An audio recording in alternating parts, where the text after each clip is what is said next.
What is going on, chat, man? I'm back, and I'm with my boy, Young Paul. And today, this was highly anticipated, highly recommended. We are reacting to 7 stories that prove Michael Jordan was not human. The truth. When I reacted to this, bro, as a LeBron fan getting into this, I was genuinely shocked.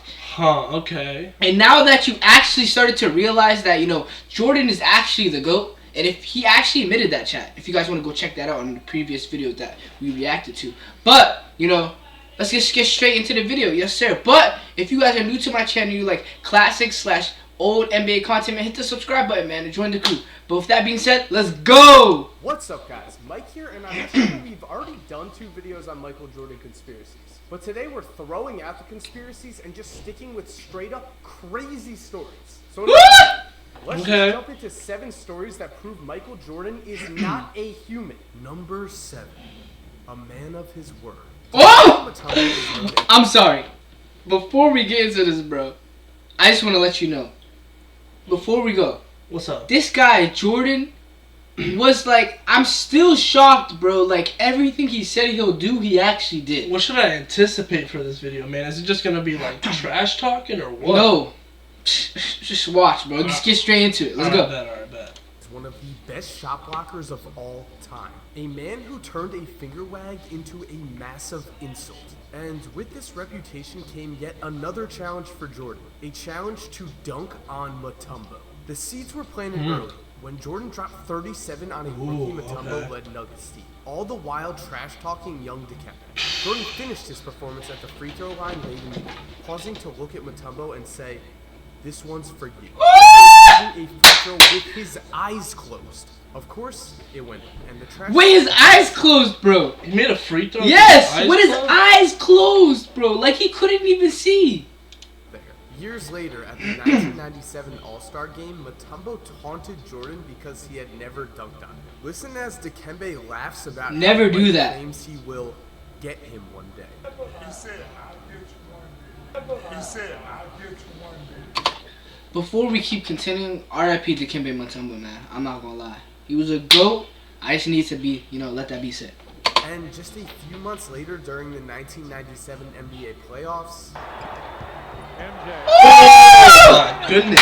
Enter the No. So yes, Michael Jordan is very much a man of his word. Yup. Number 6, still the best at 43. At one time in his life, O.J. Mayo was the top high school recruit in his class and was not afraid to remind opponents of this fact. Unfortunately for Mayo, his trash talk caught up to him because in Michael Jordan's own camp, he starts this thing about, you can't guard me, you can't do this. I got my campus here, so obviously I can't really go where I want to go because of my campus. Michael? I'm not gonna lie. If I was in O.J. Mayo's situation, you'll see the story, but I would call out Jordan too. I'd say that you can't beat me because I don't know. I feel like it's a good story to tell, and also it's kind of a flex. Like imagine O.J. Mayo actually did what he did. Break his ankles or, dunk on Jordan. That would have been crazy. That would have been a crazy story to tell, especially since he's old. So I would. Let me know down below if you guys would, though. Proceeded to literally shut down the camp for the night, sending his campers to bed so he could destroy Mayo and talk trash to him as he did it. And that's exactly what happened. We continued playing pickup, and Mike was Mike. Then 42 or 43-year-old Mike embarrassed Mayo, raining in shot after shot while telling OJ to go cry to his mama. So cry to his mama, bro. This is after he retired from the Bulls, right? This is after he retired from the Wizards, bro. This is like 4 years after. Chat, let me know down below if I'm mistaken, but with Jordan reminding Mayo, You may be the best high school player, but I'm the best player in the world. Did I mention that he was in his early 40s? That was cool. That was cool. Is he big enough? As we've already said, Michael Jordan loved to dunk. He saw it as not only a way to score, but a way to embarrass an opponent. So in 1987, when John Stockton gambled on a pass to Jordan and missed, Mike seized the opportunity and threw down a monster dunk. At this point, someone told Jordan to pick on someone his own size. The very next possession, Mike took the ball and saw 7'1" Mel Turpin his way. And then... Look out, run! Oh my goodness. He almost jumped over him right there.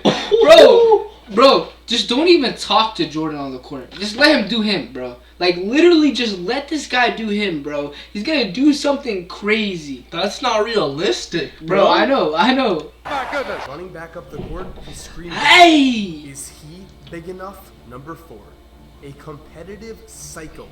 Throughout his career, Michael Jordan gained a reputation of a competitive psychopath. Several stories highlight this, such as the time he was beaten in ping pong, body table, and practiced so much that he became the best player on the team. Or the time he was caught cheating against an old woman in a meaningless game of cards. With this said, what do you think about that, actually? What do you actually think about that? Bro, that's crazy, bro. Cause like, I feel like that's overstepping it in competitive, like in terms of being competitive. You know, I feel like get in fights and whatnot. I'm not too sure. I don't think so. He's Michael Jordan, so personally, I don't think anyone really would mess with him. But you know, I feel like he's so competitive that it's to the point you're actually gonna be mind blown. Like against the old lady, that's crazy. Bro. Yeah. Like that's actually crazy. Mike's ultra competitiveness was really highlighted in practice, where he treated every scrimmage the same as if it was Game 7 of the NBA Finals. He also expected his teammates to play with the same intensity and would abuse them if they didn't. For example, he was known for ruining the confidence of Rodney McCray and Kwame Brown, two players who let his constant trash talk get into their heads. On the flip side, we have Steve Kerr. Mike once got into it with the newly acquired Kerr during practice, testing. Bro, Steve Kerr is the Warriors head coach. Stephen Curry's head coach. Oh, that's right. Yep. And this here exactly what happens to this guy. He looks like an innocent guy too. Punching Kerr in the face and giving him a black eye. To credit though, Kerr stood up for himself and threw some punches. Yeah. Saying what? It was one of the best things that ever happened. Yeah, bro. Stand up. Punch him in the face? I think it earned some respect. Bro. But he, you know what I'm saying, like. You know, Kerr tried to do something back, but he couldn't really, I think.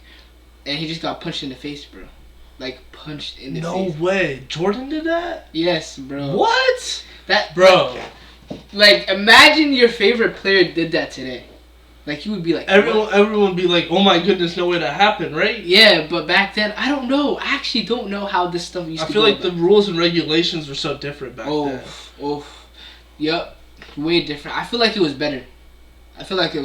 Back then? Yes. Over current day basketball? Yes. No, yes, no way. Yes. There's no way. Chat. This guy doesn't know. Hey, we might have to put you on, bro. I feel like the rules now give it more balance, though. You think back then was rougher? No, back then everyone is traveling. I mean, no. Now everyone is traveling. They're double dribbling. You know, they're doing all types of stuff that you're not even supposed to do in basketball. It kind of destroyed the concept. And I did react to that video actually today on my channel. If you guys want to go check that out. But yeah, bro. Oh, this is not coming out today. So I reacted to this on Monday. Alright, so let's go. We have a great relationship ever since. You gotta prove it, and then once you prove it, you're fine. And later on, in a key moment, Jordan would pass the ball to Kerr, a man he respected, and Kerr knocked down a game-winning shot in the finals. The point being that Jordan was always testing people, and you needed to fight back to earn his respect. Number 3. How do you feel about that? Like, actually, you gotta fight to earn Jordan's respect. What do you think about that? Like, imagine your team. Jordan was just like that big guy then, bro, was he? Over LeBron, though? Like, you don't think LeBron was a big player kind of similar to Jordan? Like... Okay, in terms of being big, what do you mean by that? Like, just like, however he plays as a player, like, I feel like a big player is kind of someone who, like, scares you and whatnot. Like, when you gotta play him, it's like, ooh, I'm playing against this guy. Nah. When people played Jordan, bro, they were genuinely shivering their boots. Some people couldn't sleep at night, genuinely. LeBron, it's more like, hey, what's up, bro? You the GOAT, bro. I've been watching you my whole life. This. It's more like buddy, you know, good vibes. That's not bad at all, but... You're not going to do that against, like, LeBron, you actually want to try to beat him. Jordan, you're going to, like, you don't know what to do. You're actually freezing up, bro. Like, that's how it be. Okay. And I learned that on my Jordan journey. A few years ago, an email went around from a man claiming to have had dinner with Johnny Bach, a one-time assistant coach of the Bulls and Hornets, among others. Like Donald Trump. The email was full of stories about Michael Jordan, Scottie Pippen, older Bulls teams, and the NBA in general. And while all of these stories were interesting, one stood out, because the writer of the email claimed this. When Johnny was coaching the Hornets in 1995, they had a good team. Glenn Rice, Mourning, Johnson, series was tied at 2, and Hornets had a chance to win Game 5 in Chicago. On the biggest possession of the game, Muggsy had the ball with the Hornets down 1. Jordan backed off of him and told him, "Shoot it, you effing midget." Muggsy shot it, didn't Yo. What do you think about that? Is that not just straight up dissing, bro? That's straight up, bro. This guy was straight up, bro. And that kind of ruined Muggsy Bogues' career. Not real, that kind of ruined Muggsy Bogues' career, too. It's that really short point guard. Yeah, that guy that was 5'3". Like, shortest of all time. It kind of ruined their, his career. If you want to say it, yeah. That he believes that single play ruined his career. His shot never recovered. Now, some people have proven this story not to be true because there was no Game 5 in the Bulls. His whole career, bro. However, Johnny Bach was around 90 when he told this story, so he easily could have meant Game 4, the deciding game in the series. In this game, Muggsy Bogues shot 2 for 12, and the following things happened. At the beginning of the fourth, Muggsy and Jordan collide, and when Jordan comes up, he appears to say a few words. From here, Muggsy proceeds to do no right, as he goes on to get tied up into a jump ball, then a few minutes later, he misses a shot badly. And then comes his final shot, with the score tied with around 4 minutes left. If the story is true, on this shot, Jordan calls Muggsy a midget and causes him to miss. Now, Muggsy did miss this shot badly. Man. He did win the game and close. Bro, he's so tiny. He did have a noticeable drop-off in production after this game, which could be attributed to him just getting older. But if Jordan caused this with just some choice words in a key moment, then that means that Michael Jordan literally ruined a man's career with trash talk. Number 2, the shrug. We all know the shrug. One of Jordan's. That's crazy how it just completely made that dude feel like he was. Bro, you don't even know about the. Bro, I'm not gonna lie. Like Muggsy Bogues, I don't know too much about his career, but I know after that he wasn't the same, bro. Like he was genuinely nervous, genuinely scared. Like he didn't know what to do. But the shrug, oof. You about to learn, bro. Okay.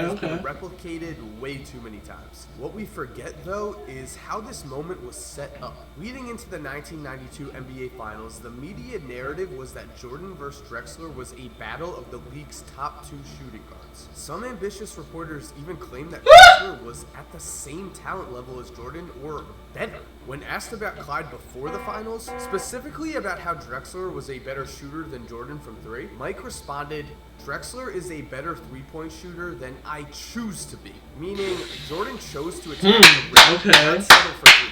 If there were any doubts, however, that he could also shoot the basketball, they were surely answered in Game 1. Jordan reminded people of the fact that he was not only the best player in the world, he is the best player of all time, scoring 35 points in the first half. In the first half? The first half, bro. The first half. Famously shrugged. Like, there's no games to be played.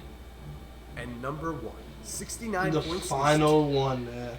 This is crazy, bro. We've learned a lot about Michael Jordan in this video, bro. What do you think? What have you learned about Michael Jordan? Bro. I know you've already reacted to it, but watching it a second time, you always pick up new little things. Bro, I'm gonna be honest. I started to peep. His game is more... It's like I knew it was diverse, but like at the same time, it's like... he's really good at all the stuff you could possibly be at, bro. Okay. You genuinely learn why this guy. It reminds you why they call him that guy, the GOAT. Jordan. But you don't think LeBron can exert some of those, you know what I'm saying? Some of those stats. LeBron can, but bro, LeBron's in year 23, bro. This guy was in year 10 doing this. That's equivalent to SGA, bro. Man. Bro, yes, bro. Okay. It's equivalent to SGA. Imagine an SGA to a LeBron. And SGA's doing all of that right now, bro. And LeBron's playing that long, and then he's doing that. You feel me? Okay, yeah. Well, let's get into this last one, man. I'm really excited. It's been a good video so far, man. Yeah. So if y'all been liking it, you know what I'm saying, hit that like button down below. Show us the support, man. Too easy? For most players, scoring 69 points in a professional basketball game is nothing more than a dream. For Jordan, this type of scoring outburst always seemed possible. And when it came, it even seemed easy. On March 28th, 1990, Michael Jordan prepared for his game against the Cavaliers. Oh my goodness, he really made that guy jump. As he had already averaged over 44 points per game in their first 3 matchups. And when the game began, Jordan was everywhere, scoring so effortlessly that he almost seemed bored. And maybe he was. Because scoring so effortlessly that he almost seemed bored, bro. Exactly how he was going to score. As Elo later put it, Mike said, "Listen, man, I'm hitting everything, so I'm going to tell you what I'm going to do this time and see if you can stop it. I'm going to catch it on the left elbow, and then I'm going to drive to the left baseline. And then I'm going to pull up and shoot my finger." I was clean. I'll give it to him. That's exactly what he did, adding another 2 points to his career high of 69. And thank you guys for watching. I hope you enjoyed. His career high was 69 points? 69. It's higher than LeBron's also, bro. Which is actually crazy. I think LeBron's is 61. You know Kevin Durant never had a 50-point game? I did not know that. That's a crazy thing. But, chat, let us know down below what you guys, want to see next. But, let me know what you think, though. Bro, this video was good. I really liked it. I'm glad we reacted to it. You know what I'm saying? Michael Jordan has a lot of different things he exerts in his game. And I think this video definitely proved that. Like, this dude, look, he was not human, bro. Like, he really... Like, this dude was from a different planet, man. He genuinely just was hooping on everyone. There was no backboard, man. It was just all switch. Yes, bro. I know. That man knew what he was doing when he was hooping, man. You actually learned, bro. Like, you genuinely learned. I'm trying to, bro. We've really been watching some older NBA content on my channel, you know what I'm saying? It's been really good, man. Just learning about that older era of basketball and the GOATs from that era, man. You know what I'm saying? But that's what we be learning on my channel, you know what I'm saying? So go check that out. But other than that, man, this is the end of the video. Yes, sir. This is the end of the video. So make sure to like, comment, subscribe, man. And I'll catch y'all next time. Yes, sir.